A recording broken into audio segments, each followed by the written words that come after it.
The rain fell in sheets that November evening, turning the Philadelphia streets into rivers of neon and shadow. Most people hurried past the small figure huddled in the doorway of Chen's corner store, their umbrellas forming a canopy of indifference. But Maria Santos stopped. She always stopped. At 52, with arthritis beginning to claim her hands and 2 jobs barely keeping her own lights on, she still had a heart that refused to harden. The boy couldn't have been more than 10, his thin frame shaking beneath a soaked cardboard sheet, his lips tinged blue from the cold. When their eyes met, hers warm brown and concerned, his dark and hollow with hunger, something fundamental shifted in both their worlds.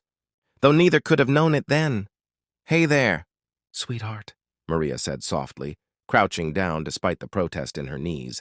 The boy flinched, pulling the cardboard closer like armor. "It's okay. I'm not going to hurt you. My name is Maria. What's yours?"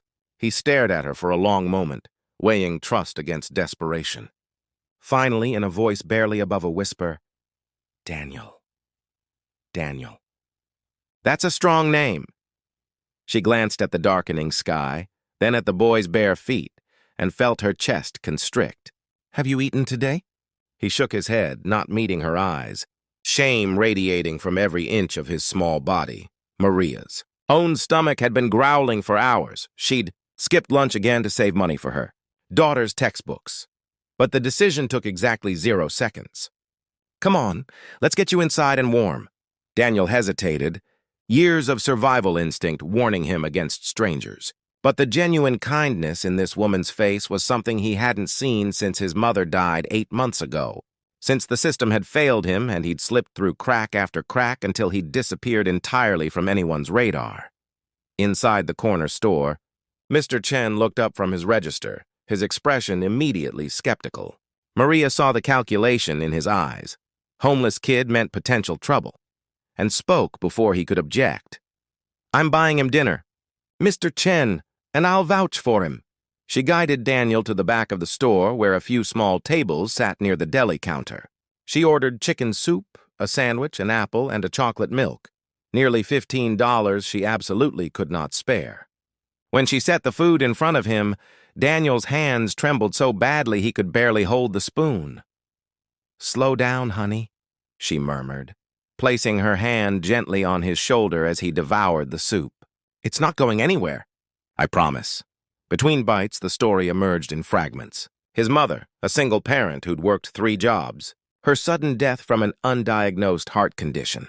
The distant relative who was supposed to take him in, but never showed. The group home he'd run from after 2 weeks of bullying and worse. 3 months on the streets, eating from dumpsters, dodging police and predators alike. "I'm not going back," he said fiercely, his jaw set in a way that made him look both ancient and impossibly young. "I can take care of myself." Maria's heart shattered and reformed in the same breath. She thought of her own daughter, Rosa, safe at home doing homework. She thought of her tiny apartment, already too small, her paycheck already stretched transparent. She thought of all the rational reasons to walk away after this one meal, to tell herself she'd done enough. Then she looked at those eyes, hollow but not hopeless, hungry but not defeated, and heard herself say, "You're coming home with me." "I don't need charity," Daniel said, pride flashing across his face. "Good, because I'm not offering charity. I'm offering family. There's a difference." That night, Daniel slept on Maria's lumpy couch, clean for the first time in months, full for the first time in longer. He woke 3 times from nightmares, and each time Maria was there with warm words and a gentle hand, asking nothing, expecting nothing, simply present. In the morning, she laid out the terms. "You go to school every single day. You do your homework, you help around the apartment, and you let me help you." Which I know might be the hardest part. She paused, her voice catching. "I can't promise you much, Daniel. I work as a home health aide during the day and clean offices at night. We don't have extra money, but what we have we share. And in this house, you're not alone anymore. Understood?" Daniel nodded, unable to speak past the lump in his throat. What followed were 7 years that redefined both their lives. Maria enrolled Daniel in school. fighting the bureaucracy with the fierce determination of someone who'd navigated systems her whole life as an immigrant from Puerto Rico. She sat with him every night while he did homework, even though she was exhausted, even though her own education had ended at 10th grade. She packed his lunch with whatever she could afford, often going without herself. Daniel, for his part, absorbed everything like a sponge discovering water after years of drought. Math made sense to him in ways that felt almost magical. By 8th grade, he was tutoring other students. By 10th grade, he'd won the regional science fair with a project on renewable energy. By senior year, he had scholarship offers from 6 universities.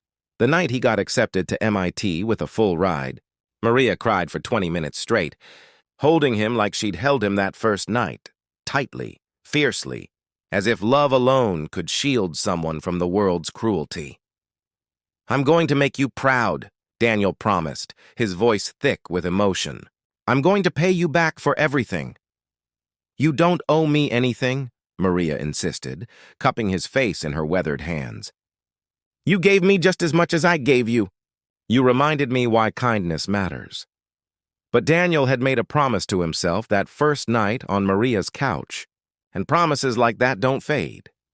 At MIT, he worked with an intensity that concerned his professors. He barely slept, driven by memories of cold streets and empty stomachs, motivated by the image of Maria leaving for her night shift, exhausted but smiling. He double-majored in computer science and electrical engineering. He spent summers interning at tech companies, sending every penny back home that Maria refused to accept, but he sent anyway. By 23, he developed an algorithm for optimizing energy consumption in low-income housing.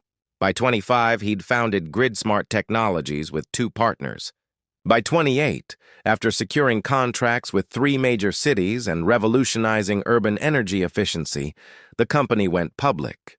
The IPO made him a billionaire before his 30th birthday. Through it all, Maria worked her 2 jobs.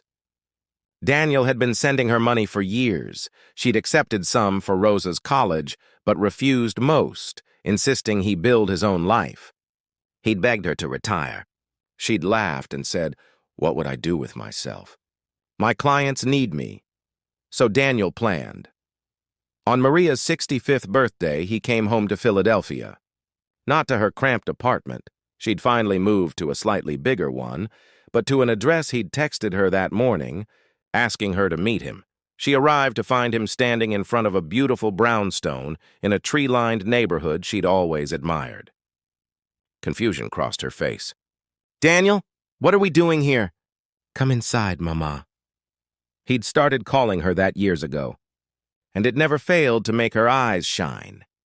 He opened the door to reveal not just a house, but a home, fully furnished, decorated with photographs of their years together, filled with light and warmth. Rosa was there, tears streaming down her face. Mr. Chen was there, holding a banner. A dozen of Maria's clients were there, people whose lives she'd touched with her care. "It's yours," Daniel said simply. "Paid in full. No mortgage. And there's more." He handed her an envelope. "The Maria Santos Foundation. $50 million dedicated to helping homeless youth in Philadelphia. You'll run it if you want, or not. You can finally rest. But your name will help thousands of kids who were exactly where I was."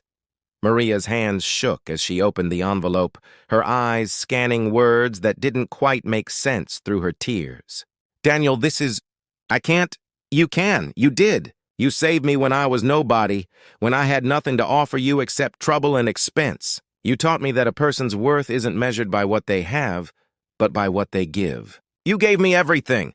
His voice broke. "Let me give something back, please." She pulled him into an embrace. This boy, this man, who'd stumbled into her life on a rainy night and changed everything. "You already gave back," she whispered. "Every good choice you made, every person you'll help, every life you'll touch, that's what you gave back. But thank you, thank you." The foundation's opening made national news.